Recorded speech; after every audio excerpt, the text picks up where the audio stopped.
So good evening to all. அனைவருக்கும் வணக்கம். நான் ஆசிரியர் அகாடமி சார்பாக நம்ம இன்னைக்கு வந்து ஃபர்ஸ்ட் டே வந்து ஒரு மோட்டிவேஷனல் ஸ்பீக்கரை நம்ம கூட்டிருக்கோம். ஏன் இந்த திடீர்னு இந்த அரேஞ்ச்மெண்ட் அப்படின்னு கேட்டிங்கன்னா, எல்லாருக்குமே வந்து எக்ஸாம் ஸ்டார்ட் ஆயிடுச்சு. எக்ஸாம் டேட் சொல்லிட்டாங்க. இன்னும் வந்து 70 நாள் தான் இருக்கு. எங்களுக்கு ஒரு பயம் வருது. எங்களால் பாஸ் ஆக முடியுமா? எங்களுக்கு வந்து இந்த குறுகிய காலத்தில எங்களால வரக்கூடிய எக்ஸாம்ல ஜெயிக்க முடியுமா? அப்படின்னு சொல்லிட்டு நெறைய பேர் வந்து மெசேஜ் பண்ணியிருக்கீங்க. எனக்கு நெறைய பேர் கேட்குறீங்க. ஸோ இது வந்து எல்லாருக்குமான ஒரு விடையா தான் இத நம்ம அரேஞ்ச் பண்ணியிருக்கோம் இந்த ஸ்பீச்சு. அதுவும் வந்து சரியான ஒரு பெர்சன் உங்களுக்கு ஒரு மோட்டிவேஷன் குடுக்க ஒரு ரைட் பெர்சன் சொன்னா, அவர் வந்து ஆண்டனி முத்து சார் தான். ஸோ அதுக்கு முன்னாடி நான் என்ன சொல்றேன்னா, நம்மளுக்கு வந்து பார்த்தீங்கன்னா 2 பேர நான் இன்ட்ரோடியூஸ் பண்ண போறேன். ஒண்ணு உங்க முன்னாடி இருக்கிற ஆண்டனி முத்து சார். அவர் வந்து உங்க கூட டைரக்ட்டா பேசப் போறாங்க. இன்னொரு பெர்சன் இவங்க. இவங்க வந்து பார்த்தீங்கன்னா, பெனோ அப்படின்னு சொல்லிட்டு ஃபர்ஸ்ட் பிளைண்ட் ஐஎஃப்எஸ் ஆஃபீசர். அதாவது 100% இவங்க 2 பேருமே விஷுவல் சேலஞ்ச் தான். 100% விஷுவல் சேலஞ்ச். இதுல என்னன்னா, ஆண்டனிமுத்து சார் கூட நான் கிட்டத்தட்ட ஒரு 10 இயர்ஸ் அவர் கூட நான் இருந்திருக்கேன். ஸோ அவங்க வந்து பார்த்தீங்கன்னா, விஷுவலி சேலஞ்சா இருக்கிறவங்க எந்த அளவுக்கு அவங்களுடைய அந்த ஸ்டடி ஹேபிட் எப்படி இருக்கும்? அவங்களுடைய அந்த பழக்கவழக்கங்கள் எப்படி இருக்கும்? அப்படின்றது எனக்கு தெரியும். இப்ப அவங்க வந்து பார்த்தீங்கன்னா, நம்மள போல நார்மலா ஒரு இடத்துக்கு போயிட்டாங்கன்னா, அந்த இப்ப ஹாஸ்டல்ல இருந்தா தான் அவருக்கு கரெக்ட்டா இருக்கும். ஏன்னா, அந்த ஹாஸ்டல்ல எந்த இடத்துல குளிக்கிற ரூம் இருக்கும், எந்த இடத்துல என்னோட ரூம் இருக்கும், எல்லாமே அவர் ஸ்டெப் வச்சு அளந்து சொல்லிடுவாரு. கரெக்ட்டா இப்ப போனாலும் அந்த ஹாஸ்டலுக்கு போனா, அவர் அந்த ஸ்டெப் வச்சு எந்த ரூம்ன்னு கரெக்ட்டா அவர் வந்துரும் யாருமே இல்லாம. ஏன்னா, அந்த அளவுக்கு ஒரு டிஃபிகல்ட்டான எல்லாமே அந்த எத்தன ஸ்டெப்பு, எத்தன அடி அப்படின்றதெல்லாம் நோட் பண்ணி தான் அவங்க வந்து எல்லாத்தையும் வந்து செய்வாங்க. அதேமாரி ஆண்டனிமுத்து சார் வந்து பார்த்தீங்கன்னா, எங்க போனாலும் தனியா தான் போவார். அவர் வந்து யாரையும் கூட்டிட்டு போமாட்டார். அது அவரோட ஸ்பெஷாலிட்டி. ஏன்னா விஷுவல் சேலஞ்சுனா சில பேர் வந்து யாராவது ஒருத்தவங்கள துணைக்கு வச்சுக்குவாங்க. பட் அந்த மாரி ஒரு மிகப்பெரிய தன்னம்பிக்கை மனிதர். அவர் வந்து தன்னாலேயே எல்லாத்தையும் த த என்னால முடியும் அப்படின்னு சொல்லிட்டு சாதிக்கக்கூடிய ஒரு மனிதர். அவரு உங்க முன்னாடி இருக்காரு. இன்னொருத்தவங்க அதே மாரி first blind IFS officer Fino அவங்க இருக்காங்க. ஸோ இவங்க 2 பேருக்குமே என்ன ஒத்துமன்னா, இவங்களும் பிஹெச்டி முடிச்சிருக்காரு. அவரும் பிஹெச்டி முடிச்சிருக்காங்க. சரிங்களா? இவங்களும் விஷுவல் சேலஞ்ச் தான். அவங்களும் விஷுவல் சேலஞ்ச் தான். வேணும். இவங்க வந்து பார்த்தீங்கன்னா, உங்களுக்கு இதே சென்னையில படிச்சு, அவங்க வந்து பார்த்தீங்கன்னா, லிட்டில் ஃப்ளவர் ஸ்கூல்ல படிச்சு, அதுக்கப்புறம் பார்த்தீங்கன்னா, உங்களுக்கு லோயலா காலேஜ்ல பிஜி முடிச்சுட்டு, பாரதிதாசன் யூனிவர்சிட்டில பிஹெச்டி இங்கிலீஷ்ல பண்ணி, அதுக்கப்புறம் ஐஎஃப்எஸ் எக்ஸாம் எழுதி பாஸ் ஆகியிருக்காங்க. சாரும் பார்த்தீங்கன்னா, உங்களுக்கு சென்னையில தான் அவரும் ஃபுல்லாவே. சாரும் வந்து பார்த்தீங்கன்னா, மெட்ராஸ் யூனிவர்சிட்டில பிஜி முடிச்சுட்டு, பிஹெச்டி மெட்ராஸ் யூனிவர்சிட்டில முடிச்சுட்டு, இப்போ கவர்ன்மென்ட் ஸ்கூல்ல டீச்சரா வந்து சூளகிரியில பாய்ஸ் ஹையர் செகண்டரி ஸ்கூல்ல தமிழ் டீச்சரா வொர்க் பண்ணிட்டு இருக்காங்க. ஸோ ஏன்னா, இப்ப இவங்களும் 2 பேரும் நீங்க பார்க்கும்போது, 2 பேருமே விஷுவல் சேலஞ்சர் தான். ஸோ நம்ம வந்து கண்டிப்பா ஒரு அறிவ நம்ம வளர்த்துக்கணும்னா, கண்ணு ரொம்ப முக்கியம். அந்த கண்ணு இல்லாமயே வந்து பார்த்தீங்கன்னா, இவங்க ஐஎஃப்எஸ் ஆஃபீஸரா இருக்காங்கன்னா, அவங்க சிலபஸ் நீங்க பார்த்தீங்கன்னா, யுபிஎஸ்சி சிலபஸ் வந்து இருக்கத்திலேயே வந்து ரொம்ப டஃப்பான எக்ஸாம். இந்தியாவிலேயே வந்து ரொம்ப கடினமான எக்ஸாம்னா யுபிஎஸ்சி எக்ஸாம் தான். அந்த கடினமான எக்ஸாமையே அவங்களால குவாலிஃபை பண்ண முடியுது அப்படின்னா, கண்டிப்பா பிஜிடிஆர்பின்றது வந்து அதுல ஒரு பெர்சன்டேஜ் அப்படின்னு சொல்லலாம். நான் சொல்றது வந்து ரொம்ப மிகையெல்லாம் கிடையாது. கண்டிப்பா யுபிஎஸ்சி எக்ஸாம் கூட கம்பேர் பண்ணும்போது பிஜிடிஆர்பி எக்ஸாம் 1% தான். அந்த அளவுக்கு ஒரு கடினமான எக்ஸாம விஷுவலி சேலஞ்சா இருக்கு. ஏன்னா, இப்ப அவங்க படிக்கணும். சார் உங்களுக்கு எக்ஸ்ப்ளைன் பண்ணுவாங்க. இப்ப நம்ப படிக்கணும்னா, நீங்க கேட்கிறீங்க நோட்ஸ் அனுப்புவீங்களா சார்? ஆசிரியர் அகாடமியில எங்களுக்கு நோட்ஸ் கிடைக்குமா? எங்களுக்கு வீடியோஸ் கிடைக்குமா? கேட்கிறீங்க. அதெல்லாம் நான் குடுத்துட்டா நீங்க என்ன பண்ணுவீங்க? அப்படியே பார்த்து படிச்சுருவீங்க. ஆனா அவங்க படிக்கிறதா இருந்தா, ஒரு ஆள் இருக்கணும். அவங்க ரெக்கார்ட் பண்ணணும். அத ரெக்கார்ட் பண்ணி ஸ்டோர் பண்ணதுக்கப்புறம், அது திரும்ப அவங்க வீடியோ போட்டு 1 வாட்டிக்கு 2 வாட்டி இல்ல. நெறைய வாட்டி கேட்பாங்க. ஏன்னா நான் ஹாஸ்டல்ல ஸ்டே பண்ணும்போது, இந்த பிஜிடிஆர்பி எக்ஸாம் அந்த டைம்ல பார்த்தீங்கன்னா, நைட் ஃபுல்லா படிப்பாங்க. அது எப்படி இருக்குன்னா, அந்த ரெக்கார்டிங் கேட்டுட்டே இருப்பாங்க. ஸோ அந்த மாரி ரொம்ப ஹார்ட் ஒர்க் பண்ணி படிச்சு தான் அவங்க எல்லாம் குவாலிஃபை ஆனாங்க. அந்த மாரி நீங்களும் குவாலிஃபை ஆகணும்னா, உங்களுடைய ஒரே ஒரு ஷார்ட்கட் தான். There is no shortcut for success. There is no shortcut for success. Only one shortcut என்னன்னா, ஹார்ட் ஒர்க். உங்களுடைய ஹார்ட் ஒர்க் தான் உங்களுடைய வெற்றிய குடுக்கும். ஸோ அந்த மாரி உங்களுக்கு நல்ல ஒரு ஹார்ட் ஒர்க் குடுக்கக்கூடிய ஒரு மனிதன். அவர் வந்து ஒரு தன்னம்பிக்கை. ஏன்னா பினோ எப்படி பேசுவாங்களா அப்படின்னு எனக்கு தெரியாது. ஆனா, இவரு வந்து உங்க முன்னாடி ஒரு உதாரணம். ஒரு கவர்ன்மென்ட் ஸ்கூல் டீச்சரா என்னால முடியும். ஏன் உங்களால முடியாது? விஷுவல் சேலஞ்சுனா நான் பிஹெச்டி முடிச்சு ஜேஆர்எஃப் வாங்குனாரு தமிழ்ல. யாரு? நானு அப்ப பிஹெச்டி படிக்கும்போது ஜேஆர்எஃப் என்னால வாங்க முடியல. அவர் ஜேஆர்எஃப் வாங்கி, பிஹெச்டி முடிச்சு, இன்னைக்கு வந்து ஒரு கவர்ன்மென்ட் ஸ்கூல் டீச்சரா இருந்து உங்க முன்னாடி வந்து நிக்கிறாருன்னா, நிச்சயமா அவருடைய ஹார்ட் ஒர்க் வந்து ரொம்ப பெருசு. அவருடைய அந்த தன்னம்பிக்கை வந்து உங்கள எல்லார விட அவர் பெருசு. அதனால தான் அவரு ரைட் பெர்சனா கூப்ட்டுருக்கோம். தன்னம்பிக்கைக்கு ஒரு சிறந்த உதாரணம். கடினமான உழைப்புக்கு ஒரு உதாரணம். அதோட முக்கியமா பார்த்தீங்கன்னா, என்கிட்ட என்ன குறை இருந்தாலும், அந்த குறைய பத்திலாம் கவலைப்படாம எப்பயுமே எளிமையா சிரிச்சுட்டே இருப்பார். நாங்க நெறைய டைம் அவர பார்க்கும்போது எனக்கு ஒரு இன்ஸ்பிரேஷன் இருக்கும். ஸோ அந்த மாரி எங்களுக்கெல்லாம் ஒரு ஒரு இன்ஸ்பிரேஷனா இருக்கக்கூடிய ஒரு மனிதர தான் உங்க முன்னாடி நான் கூட்டு வந்திருக்கேன். ஸோ அப்படிப்பட்ட மனிதர் வந்து உங்ககிட்ட பேசும்போது, நீங்களும் கண்டிப்பா இன்ஸ்பயர் ஆவீங்க, அப்படின்ற ஒரு நம்பிக்கையோட தான் இத நம்ம அரேஞ்ச் பண்ணியிருக்கோம். ஸோ இனிமே நான் பேசறத விட, என்னுடைய வந்து நெருங்கிய நண்பர் அப்படின்னு சொல்லலாம். என்னுடைய அண்ணன் சொல்லலாம். எங்களுக்கு வந்து ஒரு தன்னம்பிக்கை பேச்சாளர் அப்படின்னு சொல்லலாம். எல்லாத்துக்குமான ஒரு வழிகாட்டி அப்படின்னு சொல்லலாம். அவரு வந்து டாக்டர் ஆந்தோனி முத்து சார். சார் உங்ககிட்ட ஹேண்ட் ஓவர் பண்றேன். நீங்க ஸ்டார்ட் பண்ணுங்க. Thank you. முதல்ல என்னுடைய மனமார்ந்த நன்றிய தெரிவிச்சுக்கிறேன். ஏன்னா, நல்லா புரிஞ்சுங்க. இப்ப நான் பேசுனேன்னா, டக்குனு Google Meet ஆன் பண்ணி நான் ஏதோ ஒண்ணு மைக் ஆன் பண்ணி பேசிடுறேன். பட் அவர் கொஞ்ச நேரம் மைக் ஆஃப் பண்ணிட்டு, அத ஆன் பண்றதுக்கே ரொம்ப கஷ்டப்பட்டுட்டாரு. அது அதெல்லாம் அந்த டிஃபிகல்ட்டிலாம் தாண்டி தான் அவர் வந்து இன்னைக்கும் சிரிச்சுட்டு இருக்காரு. ஓகேவா? ஸோ அந்த மாரி நீங்க அத சிந்திக்கணும். சார் நீங்க உங்ககிட்ட குடுக்குது நீங்க பேசுங்க. எஸ். தேடிச் சோறு நிதம் தின்று பல சின்னஞ்சிறு கதைகள் பேசி நரைகூடி கிழப்பருவம் எய்தி கொடும் கூற்றுக்கு இறையென மாயும் வேடிக்கை மனிதர் போல் ஆவேனில் நினைத்தாயோ என்று பாரதியாரின் வரிகளை நினைவூட்டி இணைய நண்பர்களுக்கு இனிய வணக்கம் கூறி உங்களுக்கு ஒரு தன்னம்பிக்கை உருவாக்க வேண்டும் என்பதற்காக இந்த இணைய வழியில் இணைந்திருக்கிறேன். அனைவருக்கும் வணக்கம். என்னை பற்றி நிறைய நண்பர் பாண்டியன் சொல்லி இருக்கிறார். அதுல ஓரளவுக்கு உண்மையும் இருக்கிறது. மிகை என்றெல்லாம் சொல்ல முடியாது. இருப்பினும் அவரு என்னை இன்று ஒரு தன்னம்பிக்கை பேச்சாளரா நீங்க பேசுங்க அப்படின்னு சொன்னாரு. எனக்கு மிகப்பெரிய வாய்ப்பை ஏற்படுத்தி கொடுத்திருக்கிறார். நான் இது போன்ற பல தன்னம்பிக்கை பேச்செல்லாம் பேசுவதில்லை. முன்பு ஒரு நாள் ஒரு 4, 6 ஆண்டுகளுக்கு முன்பு இவர் நடத்திய ஒரு நிறுவனத்தில் இந்த இது மாதிரி பேசியிருக்கிறேன். அதன் அடிப்படையில் இன்றும் நீங்க நன்றாக பேசுவீர் என்று கூறினார். அத நானு ஒத்துக்கிட்டேன். இருந்தாலும் இதுல எனக்கு நிறைய சிக்கல் இருக்கு. இணையத்துல சேர்வது என்றால் அது ஒரு நண்பர ஒரு தம்பிய வர வச்சு அத ஜாயின் பண்ணோம். கிட்டத்தட்ட 5:30 மணில இருந்து முயற்சி பண்ணிட்டே இருக்கிறேன். அப்ப அப்படி கொஞ்சம் கஷ்டம் இருந்துச்சு. இருந்தாலும் உங்களை எல்லாம் சந்திப்பதில் ஒரு மகிழ்ச்சி. அதற்காக இந்த வாய்ப்பு கிடைத்திருக்கிறது. நானு பிஏ லயோலா காலேஜ்ல படிச்சுட்டு எம்ஏ அப்புறம் பிஹெச்டி இதெல்லாம் மெட்ராஸ் யூனிவர்சிட்டியில முடிச்சேன். மேலும் MSc yoga, BA history. Sir உங்க வாய்ஸ் பிரேக் ஆகுது.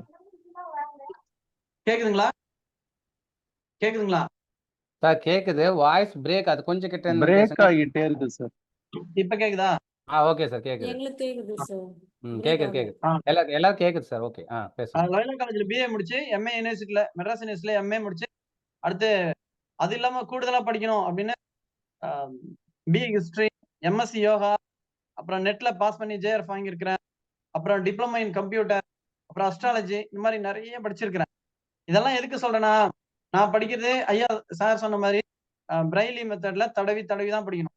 நான் 12th படிக்கும்போது 1330 1034 1200 அப்ப இப்படி தடவி தடவி படிக்கும்போது இந்த பகுதியெல்லாம் வலிக்கும். அந்த பிரைலி மெத்தட் இதுதான் பிரைலி மெத்தட்னு சொல்றேன். இது வந்து திருக்குறள் புக்கு. இதுல என்ன சொல்றீங்கன்னா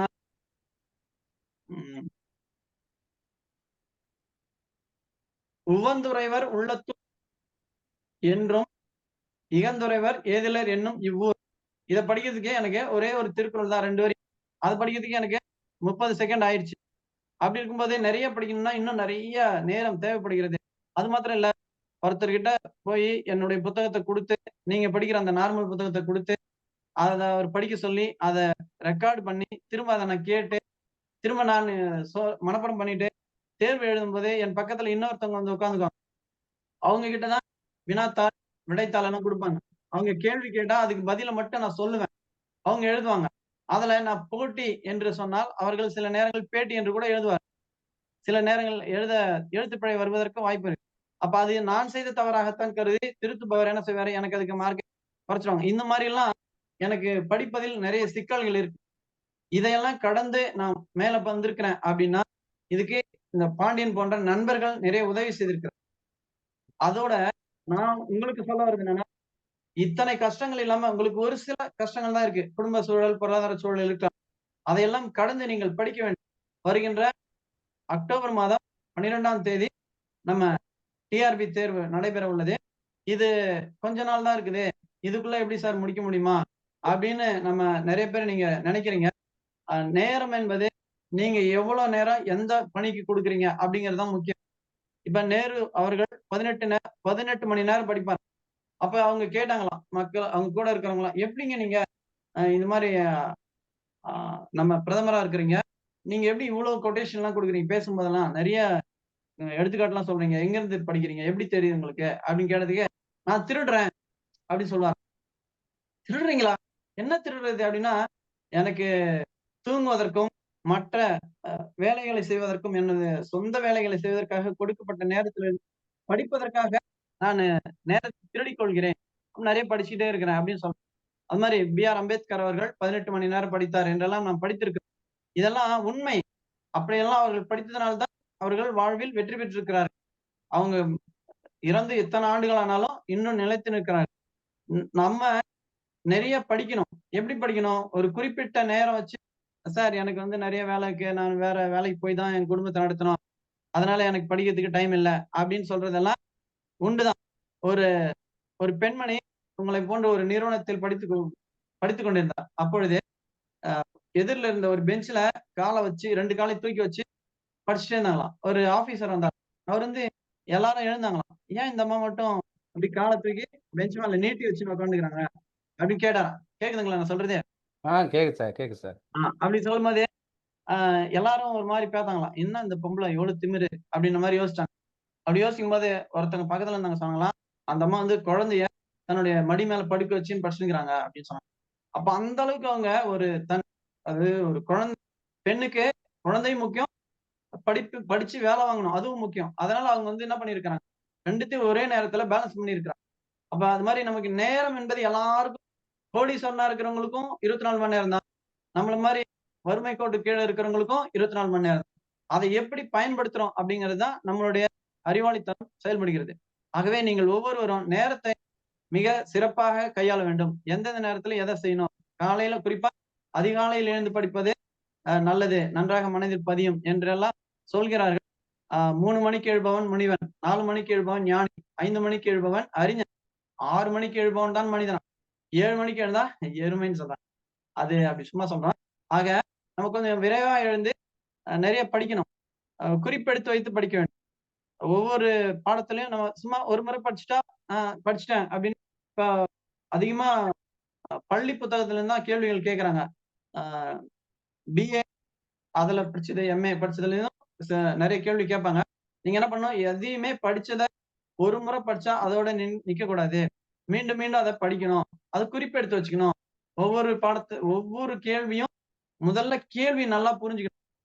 புரிஞ்சு பதில் படிச்சா தான் அது நன்றா அதே மாரி இந்த ஒரு பதில படிக்கும்போது, இதுக்கு எப்படி கேள்வி கேட்பாங்க? அப்படின்னு நீங்களே யோசிக்கணும். ஒரு 4 விதமான கேள்விகளை நீங்களே உருவாக்கணும். அப்படி உருவாக்கி படிச்சீங்கன்னா, நீங்க உருவாக்குன கேள்வியிலிருந்து ஒரு கேள்வி வந்துரும். ஆகவே கேள்விகளை தயார் செய்து பதில்களை படியுங்கள். அப்புறம் குறிப்பெடுத்து படியுங்கள். மேலும் நீங்க எப்படி குறிப்பெடுக்கணும் அப்படின்னா, ஒரு சின்னதா ஒரு டைரி மாரி வச்சுக்கிட்டு, அதுல எழுதி வச்சுக்கணும். எங்க போனாலும் எடுத்துட்டு போற மாரி வச்சுக்கணும். அதே மாரி நீங்க எங்கேயாச்சும் நடந்து போகும்போது, இல்ல பேருந்துல பயணம் பண்ணும்போது என்ன பண்ணுவோம், போர் அடிக்குதுன்னு சொல்லி பாட்டு போட்டு கேட்டுனே ஆ அதெல்லாம் நீங்க என்ன பண்ணணும், எல்லாத்தையும் ரெக்கார்ட் பண்ணி வச்சு அ நம்ம பாண்டி சார் ரெக்கார்ட் போடுறாருல்ல, அதெல்லாம் நீங்க என்ன பண்ணணும், காதுல கேட்டுக்கிட்டே இருந்தீங்கன்னா, திருப்பி, திருப்பி, திருப்பி கேட்கும் பொழுது தான், ஒரு முறை கேட்பது, இருமுறை படிப்பதற்கு சமம் அப்படின்னு சொன்னாங்க. அதே மாரி ஒரு முறை எழுதுவது, இருமுறை படிப்பதற்கு சமம். கேட்டதோட நிக்காம, அதை எழுதி பார்க்கணும். குறிப்பா இந்த டிஆர்பி தேர்விலே வெற்றி பெறுவதற்கு இன்னும் 70 நாள் இருந்தா கூட, நீங்க அதுல ஒரு 50 முறையாச்சும் இந்த தேர்வை நீங்களே எழுதி பார்க்கணும்.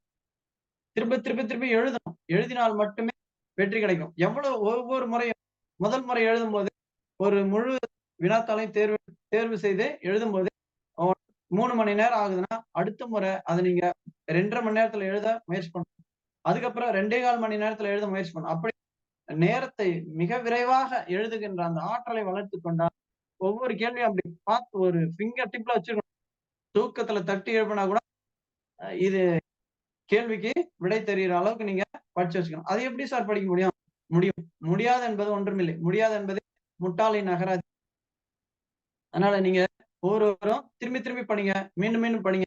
படித்ததோடு நில்லாமல் எழுதுங்க. அத விட முக்கியமான விஷயம், நம்ம மற்றவங்களோட டிஸ்கஸ் பண்ணணும். நன்னூல்ல என்ன சொல்லியிருக்கிறாங்க? பயில் வகை ஒரு நீங்க ஒரு விஷயத்த படிக்கும் பொழுது, கால்வாசி தான் உங்களுக்கு புரியும். அடுத்து திரும்ப அத இன்னொருத்தர்ட்ட போய் பேசும்போது, இன்னும் ஒரு கால்வாசி புரியும். அத நீங்களே போய் பாடமா நடத்தும்போது, சொல்லிக் குடுக்கும்போது முழுசா உங்களுக்கு புரியும். இது என் அனுபவம். நானு கல்லூரியில் படிக்கும்போது இந்த நன்னூல் இலக்கணத்தெல்லாம் எனக்கு புரியவே இல்ல. படிச்சேன், மனப்பாடம் பண்ணேன். நெறைய மார்க்லாம் வாங்கிட்டேன். ஓரளவுக்கு புரிஞ்ச மாரி நல்லா புரிஞ்சுச்சு அப்படின்னு நெனச்சுட்டேன். அதுக்கப்புறம் நான் ஆசிரியரா தேர்வு செய்யப்பட்டு பணிக்கு வந்து பாடம் நடத்தும் பொழுது தான் நெறைய விஷயங்கள் அதுல நானு கல்லூரியில படிக்கும்போது புரியாத விஷயங்கள்லாம் புரிஞ்சது. அதனால நீங்க என்ன செய்யணும், படித்ததை மற்றவர்களோடு பகிர்ந்து கொள்ள வேண்டும். அவங்களோட நான் ஒரு பகுதி படிச்சிருக்கிறேன். நீ ஒரு பகுதி படிச்சிருக்க. நீ எனக்கு அத விளக்கமா சொல்லு. நான் உனக்கு விளக்கமா சொல்றேன். அப்படின்னு நீங்க கலந்துரையாடி படித்தால் அது மிக நன்றாக ஆழமாக ஆகவே நீங்க ஐயோ! என்ன விட அவன் மார்க் ஜாஸ்தி வாங்கிருவான். அதனால அவனுக்கு நான் சொல்லி தர மாட்டேன். இந்த மாரியான மனப்போக்கை விட்டுவிட வேண்டும். கண்டிப்பா நாம எந்த அளவுக்கு சொல்லி தரோமோ, "தொட்டனை தூறும் மணற்கேணி மாந்தர்க்கு கற்றனை தூறும் அறிவு." நீங்க மத்தவங்களுக்கு படிச்சு, படிச்சு மத்தவங்களுக்கு சொல்ல உங்களுக்கு ஆழமா மனசுல பதியும். நானு 3ஆம் கிளாஸ்ல படித்த ஒரு பாட்டு, "நெல்லுக்கு இறைத்த நீர் வாய்க்கால் வழியோடி புல்லுக்கும் ஆங்கே பொசி தொல்லுலகில் நல்லார் ஒருவர் உளரேல் அவர் பொருட்டு எல்லாருக்கும் பெய்யும் மழை." இந்த குறள இந்த ஒன்றை வேந்தன் செய்யுள மூது மூதுரை செயல் இத்தன வருஷம் கழிச்சு ஞாபகம் வச்சுக்கிறேன்னா, நான் 3 மாசத்துக்கு ஒரு முறை அத ஞாபகப்படுத்திட்டே இருப்பேன். அதனால தான் அது மறக்காம இருக்குது. அப்ப நீங்களும் என்ன செய்யணும்? அத மற்றவங்களோட போய் சொல்லி, சொல்லி பார்க்கும்பொழுது, சொல்லி அவங்களோட டிஸ்கஷன் பண்ணும்போது, உங்களுக்கு அது மனசுல ஆழமா பதியும். மறக்காம இருப்பதற்கு இதுவும் ஒரு வழி. ஆகவே நீங்கள் ஒவ்வொருவரும் மிக நன்றாக படிக்க வேண்டும். மற்றவர்களோட ம கலந்துரையாட வேண்டும். எழுத வேண்டும். நேரத்தை முறையாக அ கால அட்டவணை போட்டு பயன்படுத்த வேண்டும். இவ்வாறெல்லாம் செய்தால் உங்களுக்கு வெற்றி நிச்சயம். வெற்றி அ 4வதா சார் எனக்கு நெறைய கஷ்டம் இருக்குது அப்படின்னு சொல்றீங்க. ஆனா அந்த கஷ்டத்தையே நம்ம படிக்கட்டா மாத்தணும். தோல்வி என்பது மீண்டும், மீண்டும் வரும். வெற்றி என்பது ஒரு முறை. அந்த ஒரு முறை வருவதற்கு பல முறை தோல்வியை அடைய வேண்டும் அப்படின்னு சொல்றாங்க. இருந்தாலும் அந்த தோல்வியெல்லாம் நமக்கு தேவையில்ல. எப்படின்னா, எடுத்த உடனே வெற்றி கிடைக்கும்.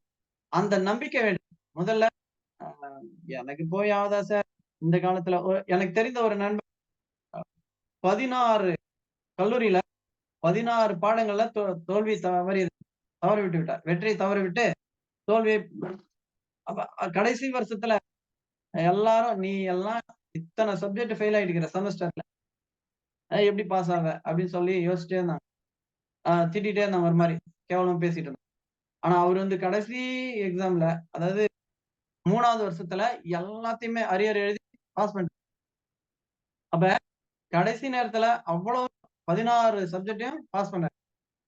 அவ்வளவு திறமை வச்சுக்கிட்டு அவரு முன்னாடி ஏன் மிஸ் பண்ணிட்டாரு? அப்படின்னா கொஞ்சம் இந்த மாரி ஒரு வழிகாட்டுதல் இல்லை. ஒரு எடுத்து சொல்றதுக்கு இல்ல. அவங்களுடைய சேர்க்கை சரியில்லை. இந்த மாரி காரணங்களால ஆக நீங்க கடைசி நேரத்துல படிச்சா கண்டிப்பா வெற்றி பெற முடியும். சிலருக்கு ரொம்ப திரும்ப, திரும்ப, திரும்ப படிச்சா மனசுல பதியும். சிலருக்கு ஒரு முறை படிச்சாலே மனசுல பதிஞ்சிரும். ஆனா, அடுத்த நாளே மறந்து போகும். அந்த மாரி ஆட்கள்லாம் என்ன செய்யணும்? குறிப்பெடுத்து வச்சு படிச்சுக்கணும். அப்புறம் எல்லா பாடத்தையும் படிக்கணும். நமக்கு சிலபஸ் குடுத்திருப்பாங்க. நெறைய பேரு சிலபஸ் எடுக்கிறது இல்ல. அப்படியே படிப்பாங்க. என்னென்ன இருக்குது? ஒரு 10 புக் வாங்கி அந்த புக்ல இருக்கிறதெல்லாம் படிச்சுக்குவாங்க. கண்டிப்பா சிலபஸ் எடுத்து நீங்க சிலபஸ்ல என்ன குடுத்திருக்காங்களோ அத படிச்சுட்டு, அத தரவு பண்ணிட்டு, அதுக்கப்புறம் அது சார்ந்த வேற நூல்களையும் இந்த டிஆர்பின்றது சில கேள்விகள் வெளியில இருந்தும் கேட்டுருவாங்க. அதனால சார் நீங்க சொன்ன மாரி சிலபஸ் தவறா பண்ணிட்டேன் சார். அது இல்லாம அது சார்ந்த ரெஃபரன்ஸ் புக்ஸ் அப்படின்னு சொன்னாங்கல்ல, அந்த மாரி பிற நூல்களையும் படிக்கணும். அப்படி படிச்சா கண்டிப்பா வெற்றி பெறலாம். அந்த அந்த நீங்க தேர்வு தேர்வுக்கு தயார் செய்யும் பொழுது காலையில எழுந்து ஒரு தேநீர் ஒரு ஃப்ளாஸ்க்ல எடுத்து வச்சுக்கணும். அப்ப கொஞ்சம் சோர்வடையும் போதெல்லாம் தேநீர் குடிச்சிட்டு படிச்சீங்கன்னா கொஞ்சம் உத்வேகம் இருக்கும். அப்புறம் யாராச்சும் உங்களுக்கு புடிச்சமானவங்க சொன்ன அந்த கொட்டேஷன் அத எடுத்து அடிக்கடி பார்த்துக்கணும். உங்களுடைய டேபிள்ல உங்களுக்கு பிடிச்சமானவங்களோட ஃபோட்டோவ எடுத்து வச்சுக்கணும். அ அவங்களோட நீங்க டிஸ்கஸ் பண்ற மாதிரி சில நேரங்கள்ல படிக்கணும். அவர் நமக்கு சொல்லி தராரு. அவங்க நமக்கு சொல்லி தராங்க. அப்படின்ற கண்ணோட்டத்துல அப்படி படிச்சீங்கன்னா உங்களுக்கு இன்னும் கொஞ்சம் ஆர்வம் வரும். அதனால இந்த மேற்கண்ட இந்த முயற்சிகளை எல்லாம் செய்து வெற்றி பெறலாம். உங்களுக்கு வேற எதனா சந்தேகங்கள் எதனா கேட்கணும் அப்படின்னு தோணுச்சுன்னா நீங்க கேட்கலாம். எனக்கு இந்த வாய்ப்பளித்த பாண்டியன் சார் நன்றி, நன்றி ஐயா. ரொம்ப சிறப்பா போதுமா? பேசுனீங்க. இன்னும் எதுனா? போதும், போதும் ஐயா, போதும். ரொம்ப நன்றி. அதான் உங்கள பார்த்தாலுமே ஒரு மோட்டிவேஷன் தான் உங்களுக்கு. ஸோ அதுக்காக தான் நான் முதல்ல இத அரேஞ்ச் பண்ணேன். ஸோ என்னன்னா, இப்ப நான் ஃபைனலா வந்து உங்களுக்கு சார் சொன்னத அப்படியே கன்க்ளூட் பண்றேன். ரொம்ப நன்றி ஆண்டனி முத்து சார். ஏன்னா இருங்க திரும்ப அதான் சொல்றேன். நானும் ஆமா. ஏன்னா இதுல அவர் வந்து சொல்லுங்க ஐயா. இந்த எனக்கு இந்த வாய்ப்பளித்த பாண்டியன் சாருக்கும், அவர் நிறுவனத்தாருக்கும் எனது உரையை இதுவரையும் கேட்டுக்கொண்டிருந்த உங்கள் அனைவருக்கும் எனது உளமார்ந்த நன்றி. இதுல என் மாணவி ஒருத்தர் இருக்கிறாரு அப்படின்னு சொன்னாங்க. அது எனக்கு இன்னும் மகிழ்ச்சி. இப்ப இன்னைக்கு பேசுனது ரொம்ப மகிழ்ச்சி. அதுல என் மாணவி சாந்தி ஒருத்தவங்க இருக்கிறாங்க. அவங்களுக்கு 10ஆம் வகுப்புல நான் தான் கிளாஸ் எடுத்தேன். முதல் மாணவி அவங்க எனக்கு. நான் பள்ளியில வேலைக்கு சேர்ந்த முதல் நாள் அவங்கள சந்திச்சேன். அவங்க இங்க தான் இருக்கிறாங்கன்னு கேள்விப்பட்டேன். ரொம்ப மகிழ்ச்சி. அத ஐஏஎஸ் பாஸ் பண்ணியிருக்க அந்த வினோ மேம் அவங்களுக்கும் எங்களது நன்றிகளை தெரிவித்துக் கொள்கிறோம். ரொம்ப நன்றிங்க. வாழ்க வளமுடன். நன்றி, நன்றி ஐயா. வாழ்க நன்றி. வளமுடன். நன்றி ஐயா. ரொம்ப நன்றி. ஸோ என்னன்னா, நம்ப இந்த மோட்டிவேஷன் ஒரு 10 நிமிஷம் எதுக்காக அப்டின்னா, நீங்க நெறைய பேர் வந்து சோர்ந்து போறீங்க. டக்குனு வந்து என்னால முடியுமா? என்னால முடியாதா? அப்டி யோசிக்கிறீங்க. நிச்சயமா இவங்களலாம் பார்த்தீங்கன்னா, நம்பளால கண்டிப்பா முடியும் அப்டின்றதுக்காக தான் இது. நான் 2, 3 பேர் ஒருத்தவங்க நம்மளுக்கு வந்து பினோ மேம் பார்த்தோம். இப்போ உங்க முன்னாடி பேசின ஆந்தமுத்து சார் பார்த்தோம். அடுத்ததா உங்களுக்கு இன்னொருத்தவங்க நான் ஏற்கனவே சொல்லியிருந்தேன். IRS officer Nandakumar sir. இவங்க பார்த்தீங்கன்னா, டிஸ்லெக்ஸியா நோய். டிஸ்லெக்ஸியா நோய் உங்களுக்கு தெரியும். அவர் வந்து 1 வாட்டி படிச்சா மறந்துரும். 2 வாட்டி படிச்சாலும் மறந்துரும். அப்ப அவர் என்னன்னா 100 வாட்டி படிக்கிறார். 300 வாட்டி படிக்கிறார். நீங்க பார்த்தீங்கன்னா தெரியும். 100 வாட்டி படிச்சாலும் இல்ல, 300 வாட்டி படிக்கிறாரு. அப்ப இவங்களெல்லாம் நீங்க யோசிச்சு பாருங்க. கண்ணு தெரியாம படிச்சு ஐஏஎஸ் எக்ஸாம் பாஸ் பண்றாங்க. ஐஆர்எஸ் எக்ஸாம் பாஸ் பண்றாங்க. பிஜிடிஆர்பி ஆந்தனி முத்து சார் வந்து குவாலிஃபை ஆயி இப்ப ஒரு கவர்ன்மென்ட் ஸ்கூல் டீச்சரா இருக்காங்க. ஸோ அதுதான் நானும் சொல்றேன். கண் பார்வை இல்லாத பெனோ வந்து ஐஏஎஸ் தேர்வ வந்து வந்து பாஸ் பண்றாங்க. டிஸ்லெக்ஸியா நோய கடந்து நந்தகுமார் ஐஆர்எஸ் அதிகாரியா இருக்காங்க. பார்வையற்ற அந்தோணிமுத்து சாரால நம்ம வந்து இன்னைக்கு கவர்ன்மென்ட் டீச்சரா இருக்க முடியுது.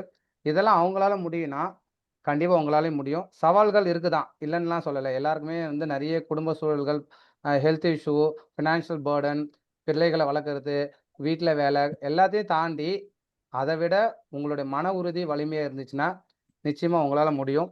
ஸோ அதுதான் நம்ம இன்னைக்கு இந்த சின்ன ஒரு இன்ட்ரோடக்ஷன் கிளாஸ்ல நான் உங்ககிட்ட சொல்லிக்கிறது. ஸோ நீங்க எல்லாருமே வந்து ஒண்ணே ஒண்ணு தான் நீங்க செய்யணும். உங்களால முடியுன்றத ஆழமா மனசுல பதிய வையுங்க. ஓகேவா? ஒவ்வொரு நாளும் காலையில எந்திச்சிக்கும்போது நீங்க விஷுவலைஸ் பண்ணுங்க. நான் கண்டிப்பா வரக்கூடிய பிஜிடிஆர்பி எக்ஸாம்ல நான் குவாலிஃபை ஆயிட்டு கவர்ன்மென்ட் டீச்சரா மாறுவேன் அப்படின்னு விஷுவலைஸ் பண்ணுங்க.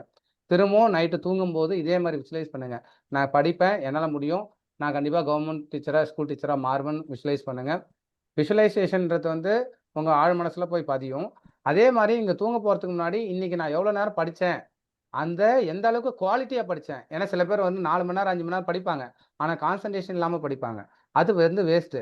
ஒரு நாளைக்கு நீங்க 3 மணி நேரம் படிக்கிறீங்க. ஃபுல் கான்சன்ட்ரேஷனோட படிக்கிறீங்கன்னா, அது வந்து ரொம்ப ரொம்ப பெஸ்ட்டு. அதனால உங்க மைண்ட ஃபோக்கஸ் பண்ணி ஃபுல் கான்சன்ட்ரேஷனோட இப்போ ஒரு 2 மாசம் கரெக்ட்டா 2 மாசம் 10 நாள், 70 நாட்கள் உங்களுக்கு வந்து ஒரே ஒண்ணு தான். கரெக்ட்டா 70 நாள் இருக்கு. இன்னையிலேருந்து நீங்க கணக்கு போட்டா 70 நாள். இந்த 70 நாள் உங்களுடைய ஒரே ஒரு குறிக்கோள், வரக்கூடிய எக்ஸாம்ல நான் குவாலிஃபை ஆகணும். அதுக்கு நான் எவ்வளோ அதாவது ஃபர்ஸ்ட் பிரையாரிட்டி வந்து ஃபேமிலி தான். செகண்ட் பிரையாரிட்டி உங்க ஹெல்த். Third priority exam. இதையும் மறந்துறக்கூடாது. ஃபர்ஸ்ட் ஃபேமிலி, 2வது உங்களோட ஹெல்த், 3வது உங்களுடைய படிப்பு. ஏன்னா சில பேர் என்ன பண்றாங்கன்னா, நான் படிக்கணும், எப்படியாவது படிக்கணும்னு சொல்லிட்டு, ராத்திரி பகலா படிச்சு 2, 3 நாள் போயிட்டு உடம்பு சரியில்லாம படுத்தக்கூடாது. அதனால எல்லாத்தையுமே நம்ம தெளிவா இருக்கணும். ஃபர்ஸ்ட் பிரையாரிட்டி என்ன? உங்க ஹெல்த்துக்கு ஃபேமிலிக்கு குடுக்கணும். உங்க பிள்ளைகள, அவங்க வீட்ல இருக்கிறவங்கள பார்த்துக்கணும். 2வது பிரையாரிட்டி உங்க ஹெல்த்துக்கு குடுக்கணும். 3வது உங்க படிப்ப, அதுக்கப்புறம் நீங்க படிப்ப ஷெட்யூல் பண்ணி படிக்கணும். ஸோ இந்த மாரி நெறைய சவால்கள தாண்டி தான் நீங்க படிக்க வேண்டியது இருக்கு. நீங்க மட்டும் இல்ல எல்லாருமே. அதே டைம்ல ஆசிரியர் அகாடமி உங்களுக்கு துணையா இருக்கும். ஏன்னா, நான் திரும்ப அத தான் சொல்றேன். ஆசிரியர் அகாடமி வந்து இது வந்து நம்ம ஏதோ வந்து காசுக்காக நடத்தல. இது வந்து நான் உங்களுக்கு 1000 முறை இல்ல, கோடி முறை சொல்லுவேன். ஓகே. எங்களுடைய ஒரே நோக்கம், யார் படிச்சா அவங்கள குவாலிஃபை ஆகணும். நான் திரும்ப அதான் சொல்றேன். நீங்க 6000 கட்டுறத விட, நீங்க பாஸ் ஆயிட்டு ஆசிரியர் அகாடமி தான் நான் படிச்சேன், நான் பாஸ் ஆயிட்டேன் அப்படின்னு நீங்க சொன்னீங்கன்னா, அது நீங்க எனக்கு ஒரு 100 கோடி குடுத்தா கூட அந்த சந்தோஷம் எனக்கு வராது. இந்தாங்க சார் 100 கோடி அப்படின்னு குடுத்தீங்கன்னா, எனக்கு சந்தோஷம் வருமான்னு தெரியாது. ஆனா ஆசிரியர் அகாடமில படிச்சு நான் பாஸ் ஆனேன்னு நீங்க சொல்லும்போது, என் என் கண்ல தண்ணி வரும். கண்டிப்பா வந்து ஒரு சந்தோஷம் வரும். ஸோ அதுக்காக தான் நான் இந்த அகாடமிய வந்து ரன் பண்றோம். முக்கியமா கொஞ்சம் மியூட் பண்ணீங்க. கொஞ்சம் மியூட் பண்ணீங்க. நிச்சயதார்த்தத்தையும் சொல்றதுக்கு வந்துட்டாங்க. ஸோ அதனால நீங்க வந்து நான் உங்கள வேண்டிக்கிறதெல்லாம் ரெக்வெஸ்ட் பண்றதெல்லாம் என்னன்னா, எல்லா பவரும் இந்த சார் சொல்ற மாரி ஆல் பவர்ஸ் எல்லாமே உங்ககிட்ட தான் இருக்கு. உங்களால முடியலன்னா இந்த உலகத்துல யாராலும் முடியாது. ஒவ்வொருத்தவங்களும் யூனிக். ஒவ்வொருத்தவங்களுடைய கட்டை விரலும் நீங்க யோசிச்சு பாருங்க. ஒரு சின்ன கட்டை விரல் எத்தனை பேரு? 700 கோடி பேர் இருந்தாலும் ஒவ்வொருத்தவங்களும் யூனிக்கா இருக்கு. ஸோ அந்த மாரி நீங்க ஒவ்வொருத்தவங்களும் யூனிக். நீங்க யார் கூடயும் காம்படிஷன் பண்ண தேவையில்ல. நீங்க யார் கூடயும் போட்டி போட தேவையில்ல. நீங்க உங்க கூட மட்டும் போட்டி போடுங்க. நீங்க தான் உங்களுக்கு போட்டியாளர். ஓகேவா? நேத்து நான் 2 மணி நேரம் படிச்சேன். இன்னைக்கு நான் இன்னும் ஒரு 10 நிமிஷம் எக்ஸ்ட்ரா படிச்சா கூட உங்கள நீங்க அப்ரிஷியேட் பண்ணுங்க. நாளைக்கு நான் இன்னும் ஒரு 1/2 மணி நேரம் படிப்பேன். அப்ரிஷியேட் பண்ணுங்க. நான் இதுக்கு முன்னாடி எதுவுமே தெரியாம இருந்தேன். ஆனா இன்னைக்கு நானு ஒரு கான்செப்ட்ட புரிஞ்சுக்கிட்டேன். சந்தோஷப்படுங்க. நாளைக்கு இன்னும் 2 கான்செப்ட்ட புரிஞ்சுக்குவேன். இன்னும் சந்தோஷப்படுங்க. நீங்க எந்த காரணத்த கொண்டும் மகிழ்ச்சி இல்லாம படிக்காதீங்க. நம்பிக்கை இல்லாம படிக்காதீங்க. ஓகேவா? அப்படி படிக்கும்போது அது உங்க மனசுல பதியாது. அது உங்களுடைய ஷார்ட் டெர்ம் மெமரியில தான் இருக்கும். அது அப்படியே எரேஸ் ஆயிடும். சரிங்களா? எப்ப நீங்க சந்தோஷமா ஒரு வேலைய செய்றீங்களோ, எப்ப ஒரு வேலைய நம்பிக்கையோட செய்றீங்களோ, நிச்சயமா அதுக்கான வெற்றி கிடைக்கும். அதுதான் அப்படியே நீங்க ரொம்ப கஷ்டப்பட்டு படிச்சு உங்களுக்கு கடவுள் வந்து ஏதோ ஒரு காரணத்துக்காக இந்த வாட்டி வேணாம் வேற ஒரு டைம் குடுக்கலாம் அப்படின்னு நெனச்சா கூட, தெய்வத்தால் ஆகாது என்னும் முயற்சிதான் மெய் வருத்த கூலி தரும் அப்படின்ற மாரி, கடவுளே வேணாம்னு நெனச்சா கூட, நீங்க எடுக்கிற முயற்சியும், உங்களோட உழைப்பும் உங்களுக்கு வெற்றிய குடுத்தே தீரும். கடவுளே இல்லன்னு சொன்னா கூட. ஆனா கடவுள் அப்படிலாம் செய்ய மாட்டாரு. உங்களுடைய யாரோட உழைப்பு எந்த அளவுக்கு இருக்கோ, கண்டிப்பா அந்த அளவுக்கு வெற்றி கண்டிப்பா வரும். ஸோ நீங்க எல்லாம் பண்ணிடுவீங்களா? எல்லாருமே பாஸ் ஆவீங்களா? Say yes or no? எத்தன பேர் எஸ் போடுறீங்க? போடுங்க பாப்போம். எஸ். எஸ் வந்து எஸ். உங்களால முடியும். அதுதான் டெஃபினட்டா. Yes sir. நான் திரும்ப அதான் சொல்றேன். கண்ணு தெரியாம ஒருத்தவங்க ஐஏஎஸ் ஆஃபீசர் ஆகுறாங்க. டிஸ்லெக்ஸியா நோயோட ஒருத்தவங்க வந்து ஐஆர்எஸ் எக்ஸாம் பாஸ் பண்றாங்க. என்னால நல்லா பார்க்க முடியுது. என்னால நல்லா படிக்க முடியுது. கண்டிப்பா என்னால பிஜிடிஆர்பில ஸ்டேட் ஃபர்ஸ்ட்டே வாங்க முடியும் அப்படின்னு நீங்க நினைக்கணும். நிச்சயமா முடியும். நீங்க அவங்கள யோசிச்சு பாருங்க. ஆண்டனி முத்து சார நான் பர்சனலா பார்த்துருக்கேன் ஹாஸ்டல்ல. நான் அவங்க கூட வந்து கிட்டத்தட்ட 5 வருஷம், 6 வருஷம் நான் இருந்திருக்கேன் அவரு ஹாஸ்டல்ல. அவங்க சொல்லும்போதெல்லாம் என் மூஞ்சில பவுடர் கரெக்ட்டா இருக்கா பாரு. என்னோட சட்டை கரெக்ட்டா இருக்கா பாரு. ஒவ்வொரு டைமும் அவங்க வந்து அந்த ஸ்டெப்ஸ் இறங்கி ஏறும்போது, வாழ்க்கையில ஒவ்வொரு டைமும் நம்ம கண்ணு இல்லாம நீங்க ஒரு 1/2 அன் ஹவர் நடந்து பாருங்க. உங்களுடைய அதனுடைய கஷ்டம் தெரியும். ஸோ அவ்ளோ கஷ்டப்பட்டு அவங்க படிச்சு அவங்களால இவ்ளோ தூரம் உயர முடியுதுன்னா, ஹெலன் கெல்லர் பத்தி உங்களுக்கு தெரியும். கண் இல்லாம, காது இல்லாம, வாய் பேச முடியாம அவங்க எவ்வளோ தூரம் வர முடியுது. ஸோ அப்படிலாம் பண்ணும்போது, உங்களால இந்த பிஜிடிஆர்பி எக்ஸாம்ன்றது பெருசு இல்ல. 70 நாளே தேவையில்ல. உங்களுக்கு வந்து 30 நாள் போதும். நான் இப்ப சொல்றேன். 70 நாள்லாம் தேவையில்ல. 30 நாள் போதும். 30 நாள் வெறித்தனமா நீங்க உழைச்சாலுமே கண்டிப்பா வெற்றி அடைய முடியும். அப்போ உங்களுக்கு டபுளா தான் இருக்கு. யாருக்கு டைம் கம்மியா இருக்குன்னு நினைக்க வேணாம். ஸோ ஆசிரியர் டைமே அதுவும் இல்லாம நீங்க தனியா படிக்கல. உங்களுக்கு நாங்க எல்லாத்துக்கும் மெட்டீரியல் குடுக்குறோம். உங்களுக்கு வந்து நல்ல ரிசோர்ஸ் பெர்சன் உங்களுக்கு அரேஞ்ச் பண்ணி தர்றோம். அது இல்லாம உங்களுக்கு வந்து பார்த்தீங்கன்னா, டெஸ்ட் சீரிஸ் வைக்க போறோம். தமிழ் வந்து சைக்காலஜிலேருந்து எல்லாருமே பெஸ்ட் பீப்பிள். நான் திரும்ப சொல்றேன். இது நம்மள விட பெஸ்ட் பீப்பிள் யாருமே கிடையாது. நான் அது பெருமைக்காக சொல்லல. தன்னம்பிக்கையோட சொல்றேன். நான் தலைகணத்தோட சொல்லல. Everyone is best. Everyone is best. You are also best. Then what is the problem? எல்லாமே இங்க பெஸ்ட் தான். அப்படி இருக்கும்போது நம்மளுக்கு ரிசல்ட் வராம போகாது. நிச்சயமா வரக்கூடிய பிஜிடிஆர்பி எக்ஸாம்ல ஆசிரியர் அகாடமில இருந்து எல்லாருமே குவாலிஃபை ஆயிருப்பாங்க. அத நீங்க பார்க்க தான் போறீங்க. ஏன்னா நீங்க தான் அத பாஸ் ஆக போறீங்க. ஆசிரியர் அகாடமில படிச்சவங்க மேத்ஸா இருக்கட்டும், இங்கிலீஷா இருக்கட்டும், கம்ப்யூட்டர் சயின்ஸா இருக்கட்டும், அங்க இருக்கிற சீட்டு நம்மளோட சீட்டு.